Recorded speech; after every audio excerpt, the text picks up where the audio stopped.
माँ सरस्वती के चरणों में वंदन करते हुए आज की कहानी शुरू करती हूँ। चार दीपक आपस में बात कर रहे थे। पहला दीपक बोला, मैं हमेशा बड़ा बनना चाहता था, सुंदर और आकर्षक घड़ा बनना चाहता था, पर क्या करूँ, जरा सा दीपक बन गया।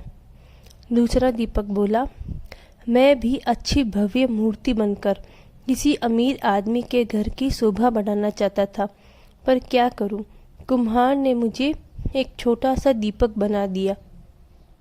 तीसरा दीपक बोला, मुझे बचपन से ही पैसों से प्यार है, काश मैं गुल्लक बनता तो हमेशा पैसों से भरा रहता, पर मेरी किस्मत में ही दीपक बनना लिखा होगा।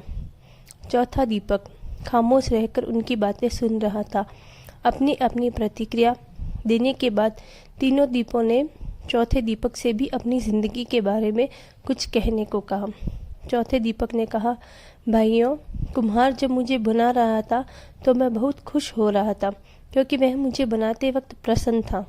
उसने जब मुझे बनाया तो मैं अपने जीवन के प्रति कृतज्ञ हो गया कि मैं एक बिखरी हुई मिट्टी से एक सुंदर दीपक बन गया जो अंधेरे को दूर करने का साहस रखता है। मैं वो साहसी दीपक हूँ जिसके जलते ही अंधेरा छू मंतर हो जाता है। मैं आभारी हूँ उस कुम्हार का जिसने मुझे ऐसा रूप दिया कि मैं भगवान के सामने मंदिरों में प्रज्वलित किया जाता हूँ। मैं रोशनी में पढ़कर ना जाने कितने होनहार बच्चे आज बड़े बड़े ऑफिसर बन गए हैं और देश की सेवा कर रहे हैं। मेरा प्रकाश सिर्फ अंधेरे को ही दूर नहीं करता, बल्कि एक नई उम्मीद और नई ऊर्जा का संचार करता है। चौथे दीपक की बात सुनकर अन्य तीनों दीपक को भी अपने जीवन का महत्व समझ में आ गया। दोस्तों, अक्सर हम इंसान जो मिलता है या जो हम हैं उससे संतुष्ट नहीं होते हैं और उन तीनों दीपकों की तरह अपने कुम्हार यानी ईश्वर से शिकायत करते रहते हैं। लेकिन अगर हम ध्यान से देखें तो हमारा जीवन अपने आप में बहुत महत्वपूर्ण है और हम जो हैं उसी रूप में इस जीवन को सार्थक बना सकते हैं।